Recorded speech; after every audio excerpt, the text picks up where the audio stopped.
Welcome once again to our program Poetry Blows Our Blues Away. Dear viewers, here I come with yet another charming poem, Stopping by Woods on a Snowy Evening, written by Robert Frost. Every time I read it, it sounds new to me, and all of us can connect to it easily. A lot of people quote the last lines of the poem even without knowing the author's name and the title of the poem. Here goes the poem. Stopping by woods on a snowy evening. Whose woods these are, I think I know. His house is in the village though. He will not see me stopping here to watch his woods fill up with snow. My little horse must think it queer to stop without a farmhouse near. Between the woods and frozen lake, the darkest evening of the year. He gives his harness bells a shake to ask if there is some mistake. The only other sound is the sweep of easy wind and downy flake. The woods are lovely, dark and deep, but I have promises to keep. Miles to go before I sleep, and miles to go before I sleep. This is the poem. The author is going to some place on horseback to keep a promise he has made to somebody. On the way, fascinated by the frozen lake on one side and lovely dark and deep woods on the other, he stops for a while. The owner of the woods is at his home in the village.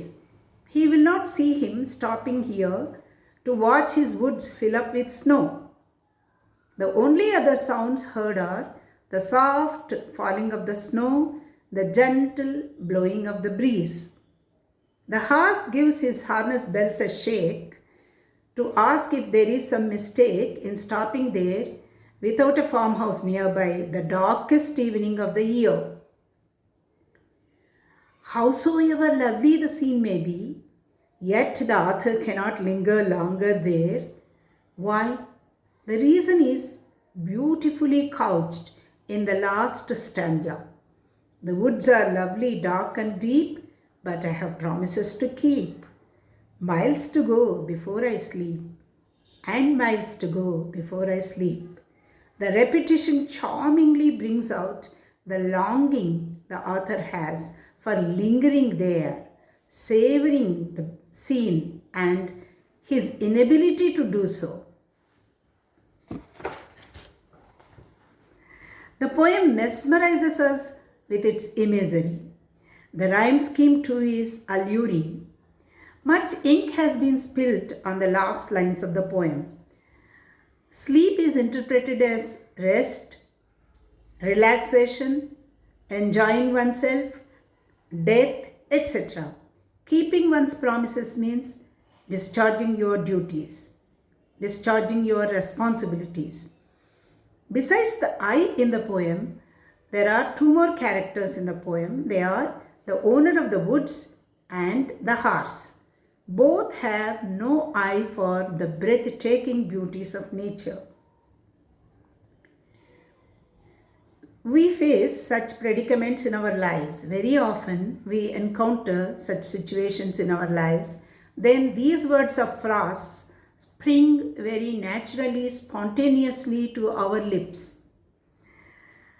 Thus, after reading the poem, we reflect over our busy lives. We would take snatch a few moments, take a breather, take a break, regale ourselves before resuming our rat race. So this is the poem, viewers. Hope you enjoyed my video.